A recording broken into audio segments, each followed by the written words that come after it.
Hello students, today we are going to see about the cash management. So this cash is very important aspect in the finance. So cash is the beginning and end of one cash accounting cycle. So it is the beginning and the end. Like it starts with cash, then they buy inventory, and after that inventory is being converted as a product, and finally it moves as a sales, and at last when you make a sale you again get a cash. So this is the one cash accounting cycle. Okay, it is one of the most important current asset of the firm. So this cash management, where keeping excessive cash will reduce the profitability.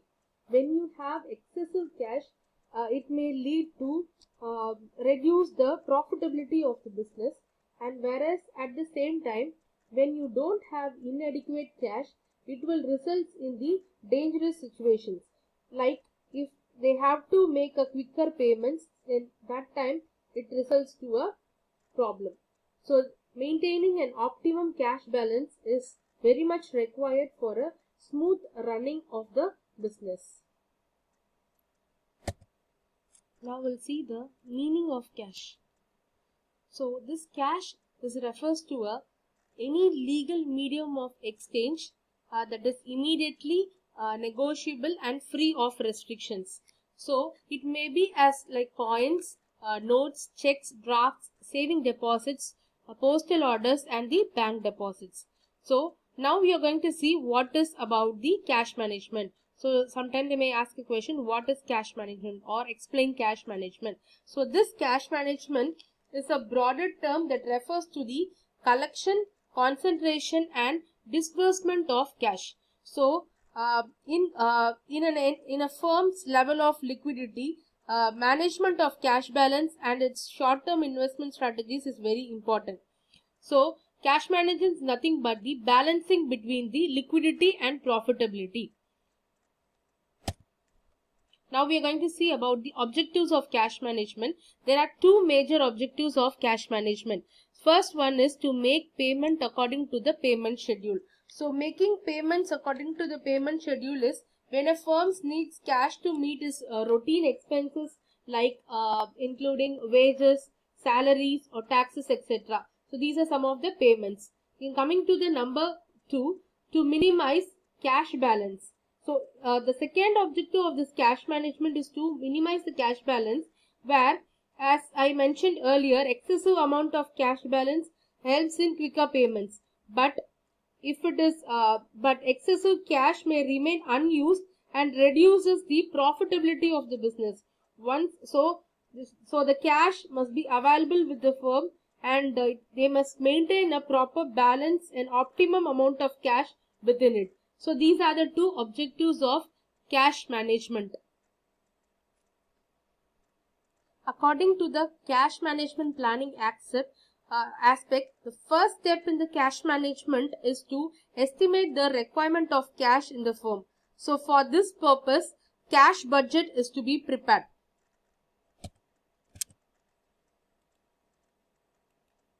So a cash budget shows the cash inflows and outflows expected in a budget period and net effect of these flows on cash balances.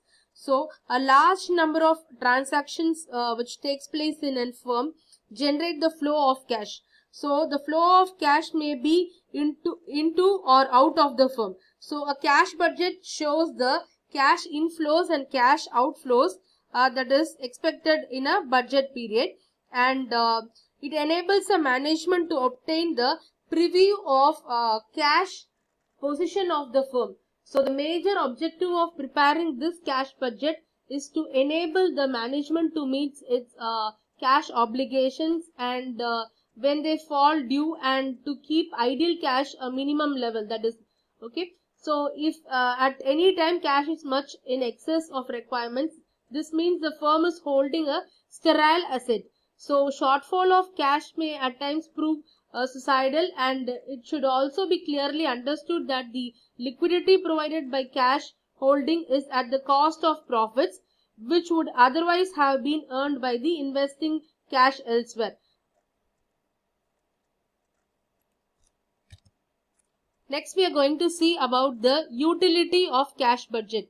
So, the first one indicates the effect on the cash position of seasonal requirements. So, seasonal requirements, large inventories, unusual receipts and payments, slowness in collecting bills receivable and all.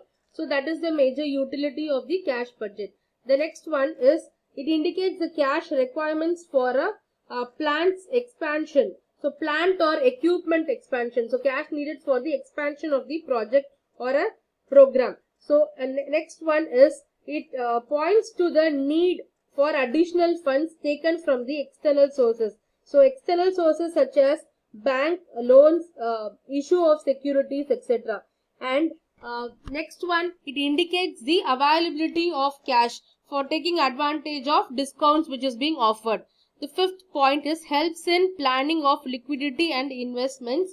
So, in order to, it helps the planning or redemption of preference shares or redeemable debentures, payments of pensions, etc. So, that comes under the fifth point. And the last point is it shows the excess availability of funds for long and short-term investments. So, these are the 5 utilities of the cash budget. So next we are going to see about the methods of preparing the cash budget. So the first one is receipts and payments method. Second one is adjusted profit and loss method. And the third one is balance sheet method. Now we'll see the first receipts and payments method in detail.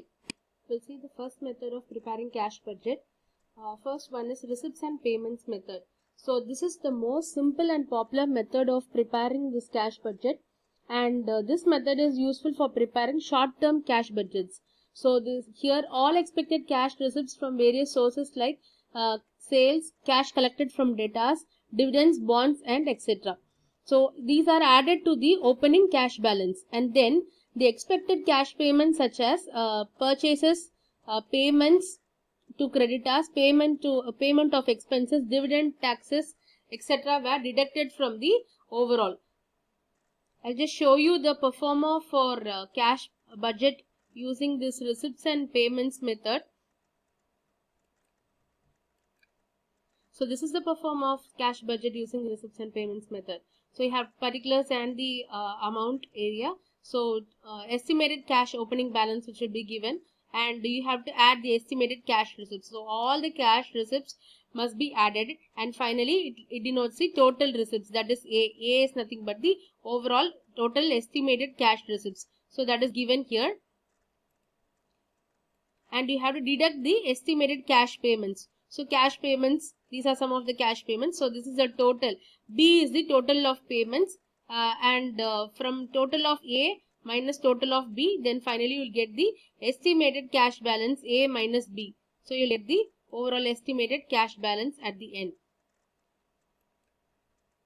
Now we'll see the second method, adjusted profit and loss method, where this method is usually followed in preparing the long-term cash budgets, and it provides lesser details than the receipts and payments method. So under this method, this profit and loss account is added with many non-cash fictitious assets and liabilities. So these are deducted or added from profit and loss account, and which gives the adjusted profit and loss account.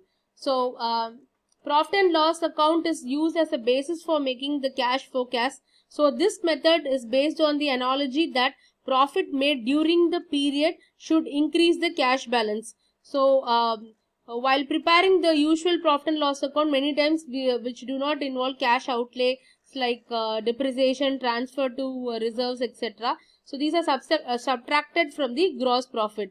So I'll just show you the specimen of a cash budget based on the adjusted P&L account. So this is the performer of the adjusted P&L account using cash budget. So cash balance is maintained. Addition to the cash, the net profit of the year or income, so depreciation, accrued expenses and all. So cash, then finally you will get the cash available here. So with that deduction from cash, so dividends paid, interest on stock, purchase of land and building, so all these are deducted, and finally cash balance is being. So in this cash budget, usually we'll be finding out the cash balance. So even in the previous method, we found out the cash balance. So here also the same thing prevails. Next, we'll move on to the balance sheet method. So in this balance sheet method, it is the most useful for preparing the long-term cash budgets. So under this method, the budgeted balance is prepared for the certain future period. So showing all the liabilities and assets except the cash and bank balances. So the cash or bank balances is arrived as the balancing figure of the two sides of the balance sheet. So if the liability side is more than the asset side, the excess is taken as the closing cash on hand or at bank. So if the asset side is heavier than the liability side, the difference is considered as the overdraft. So the main defect of this method is that it ignores the items of income and expenditure, and the second defect is that exact cash portion will be known only when the balance sheet is prepared at the end of the year. So in this method, the cash flows are found out by the balance sheet prepared at the end of the year. So these are the two major defects. Okay, ignores income and expenses and cash portions known after the balance sheet prepared. I'll just show you the performer of balance sheet method. So this is the performer of balance sheet method. Maybe it's blood. Excuse. So and the left hand side is the liabilities and assets. So liabilities, reserves and surplus. Then last year's loss, and current liabilities, everything is there. So here bank overdraft. Note down here, bank overdraft is mentioned as the balancing figure. Okay, and you have to balance it, then finally you will get the balancing figure that is treated as, if this is more, and it is defined as a bank overdraft. So assets like fixed assets and additions, depreciations and current assets. So this is the performer of the balance sheet method. Quickly now you can move on to the cash management control here. So the receipts of cash speed up and the cash receipts ensured by the two major collection process. So first one is the concentration banking and the second one is lockbox system. Under the first one, concentration banking, make bank to accept payment. For example, a firm may open collection centers or banks in different parts of the country to save the postal delays. So this is known as the concentration banking. So here under the system, the collection centers are opened as near to the debtors as possible. So hence reducing the time in dispatch and collection, etc. We'll move on to the second one, lockbox system. That is nearest company location box. That is known as lockbox system. So here under this system, customers are advised to mail their payments to special post office boxes called lock boxes. That is why they say as lock boxes, which are attended by a local collection bank instead of sending them to the corporate headquarters. So this is about the lock box system.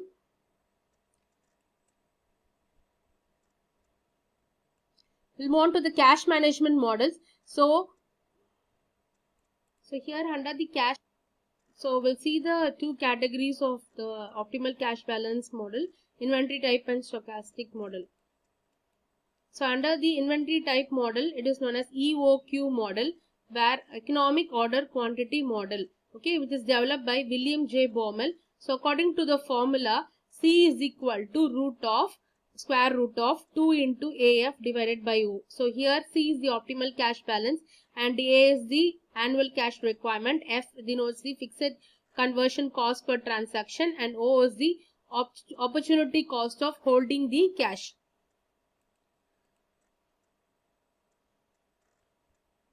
This is the graphical representation of the EOQ model. So the cost and the order, and finally we are going to find out the total cost. This is the total cost curve, and inventory holding cost and the fixed cost. So B is denoted as demand, C holding cost per unit, and F as fixed cost. Next, second method is the stochastic model. So this stochastic model is also known as the Miller-Orr cash management model. So this model is suitable for the firms which have uncertain cash flows. So if a firm has uncertain cash flows, this model is being used. So under this model, there are two control limits for setting the cash balance. These limits consist of the upper control limit beyond the cash balance and lower control limit below the cash level. So here the following formula represents the stochastic model here. So Z is equal to